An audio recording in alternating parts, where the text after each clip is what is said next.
Magandang araw sa inyong lahat and welcome back to my YouTube channel. Magandang araw mga Dabarkads! Ngayong araw ng Martes ay muli na naman nating makakasama ang ating paboritong noontime show na E80 Dabarkads na patuloy na naghahatid ng ligaya sa ating buhay.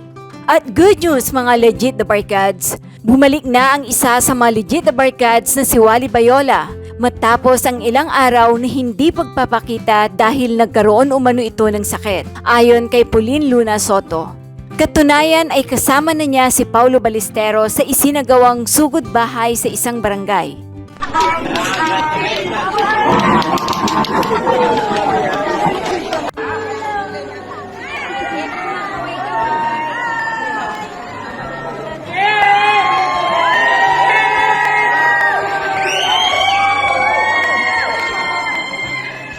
Enjoy na enjoy din ang mga legit Dabarkads sa mga singit performers nila dahil pangmalakasan kaagad na kantahan ang hatid ng first duo performers.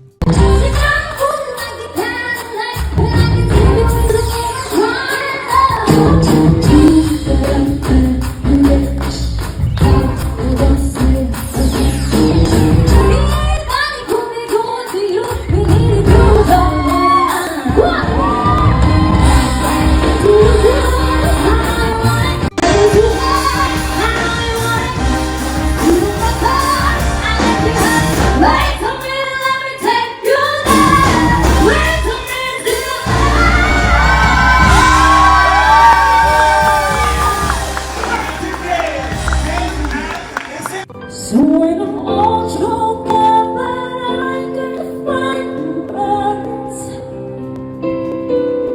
every time we say goodbye, baby, it hurts. When the sun goes down and the band won't play, I'll always remember those words.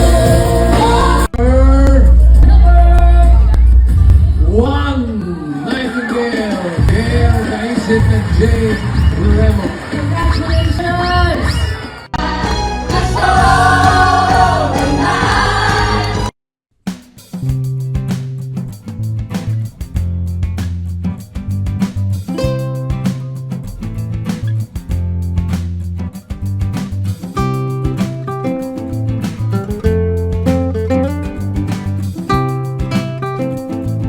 Kinantahan din ng TVJ at legit Dabarkads si Aling Violeta na taga Mandaluyong at nagdiwang siya ng kanyang ika-71st birthday kamakailan lang.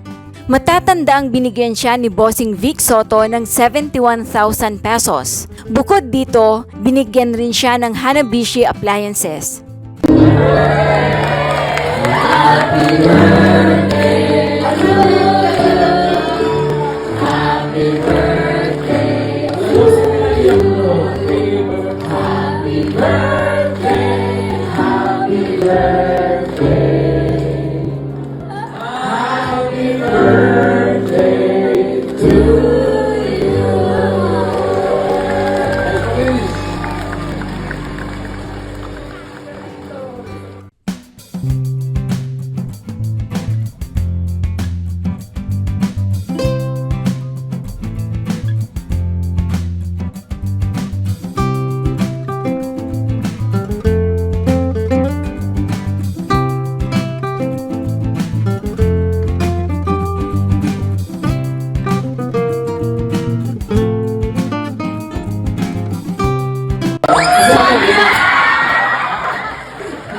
Sabi naman pala.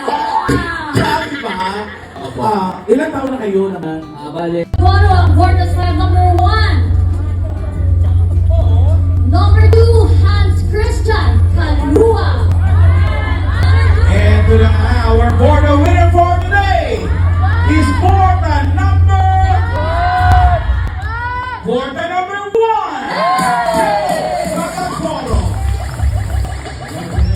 Samantala, isa sa dating mga legit The Barkads na si Alden Richards at megastar Sharon Cuneta ay tuwang-tuwa at nagpapasalamat dahil isa sa manapili ang kanilang pelikula, A Mother and Son Story, sa mga naunang 4 na films na nakapasok sa 2023 Metro Manila Film Festival sa darating na December. Yan, so nagpapasalamat po kami sa bumubuo ng Metro Manila Film Festival for considering A Mother and Son Story for one of the first 4 films na pasok po for the Metro Manila Film Fest this coming December. Ang ganda-ganda namang surprise sa atin today, no? Maraming salamat po. Sakto pa po sa shooting namin. Yay! Let's go! We love you! Opo, panoorin niyo po kami very soon. See you! Hindi kasi napag-uusapan natin pagkain. May, di ba yan? Yan. Sa'yo ngayon, breakfast yan. Ito, Breakfast, merienda, pwede to. Tumays. kasi umiscore tayo sa dessert. Ako, dessert ko na to. Kasi, Kumain ka na? oo, kumain na ako papunta Yung dito. ulam. Manok, Hindi mo kasi nabigyan. manok kinain ko sa kotse papunta dito. Gutom ako yung haba ng biyahe. Pero napag-uusapan natin mga dapat pagkain. Kasi, Ano? yan, ganito yan. Naka-score tayo ng maganda. Sa Taste Atlas, na-jaryo yan. Sa Taste Atlas, yung turon, Ano daw? top 21 desserts sa buong mundo. Teka. Top 21 fried desserts sa buong mundo. Fried dessert. Deep fried desserts. Yung turon, ika-21. Eh, kinatutuwa nating lahat na Romango, yung ating paboritong turon. Pero, ako bro, personally, tingin ko hindi lang 21 dapat yun, mas mataas pa eh. Hindi pa kasi natitikman lahat ng mga judges. Di ba? Hindi pa tapos ang hindi pa tapos ang evaluation. Pero hindi. Kasi di ba, maraming version tayo ng turon. Meron nang ano yung turon na yung merong langka, saba. Meron. Tapos yung kay ito yung kay Mama No, may version siya, kinakwento niya sa akin. Turon na may nyog, yung makapuno, Pwede yung yan. ginayat. Oo. Tapos, o mga Dabarkads, di ba marami tayong mga version ng turon. I-comment nyo na yung mga version ninyo dahil ako, ang pinaka-paborito kong turon, yung parang kinukwento mo kanina, yung version nating yung parang crepe. Crepe. Oo. Pero yung version na natikman ko pinakamasarap yung turon alamod. Ba? So, turon, di ba? Usually, Ang hirap naman ng turon na yan, may mood. alamod, hindi Parang mood. pag pangit yung mood niya, hindi mo makakain yun. Hindi, gaganda ang mood mo sa turon alamod. Yung ako yung natikman ko Di ba yung meron tayong mga sarap ngayon, yung mahahabang turon na gano'n? Oo. Kumbaga, kagandahan minsan ng gawa ng turon, Instagrammable, yun, di ba? Di ba? Kanya-kanyang design. Ito, yung turon alamod, usually pag ginagawa sa bahay namin, yun yung maiksi, tapos mataba. May ice cream sa ibabaw, tapos may tsokolating, yung tinunaw na tsokolating dinrizzle dun sa taas. Nasaan yun? Bus na. Mabusa na mo. Diba? Kaya sa akin, mais eh. Diba? Dinescribe ko pa lang, diba? Ubus na. Ganon kasarap yung Kailan ko sinasabi matitikman ko. niya. Baka ito po, ipatikin mo yun dito sa atin at baka Maraming version. Dabarkad, share niyo yung version niya ng turon. Kasi ako talaga, although masaya ako sa 21, tingin ko oo, dapat. malaking karangalan na yun. Nasama ka sa 21 eh. Ikaw, anong Hindi pinaka... natin alam kung ilan ang naglaban to. Oo. Kaya daan-daan. Ikaw, anong version ng the best mo natikman? Bicol kasi kami, probinsya. Eh, yung turon natural na yung isan, saba, langka. Dessert yun. Dessert. Meron ding merienda. Panghimagas. Oh, meron ding ulam. Minsan mini-merienda. Yung turon din ang tawag. Pero ang laman, toge, gulay. Lumpia. Pero turon din ang tawag? Parang lumpia, oh. Anday, alam ko na yung sinasabi Parang munggo ang nasa loob. Pero minsan kasi may ibang nilalako na parang pang merienda. Ganyan yung yan ang tawag nila sa turon, sa Malabon. Parang Ganun. may version sila doon. Kasi parang ang turon sa Malabon, Dabarkad, sabihin nyo kung tama ba yung pagkakaano ko nito. Ang turon sa Malabon, yung triangle naman. So iba ang tawag nila. Pero ang turon nila ay parang sinasabi mo, parang lumpiang toge. Pero yung munggo yung nasa loob, pero matamis. Diba? Kami. Oo. So, Nalilito na kasi talaga ako sa merienda sa dessert eh. Minsan kasi yung dessert ginagawa merienda eh. Actually. Oo naman yun. Minsan kumain ako. At dessert sa amin yung yung bibingka.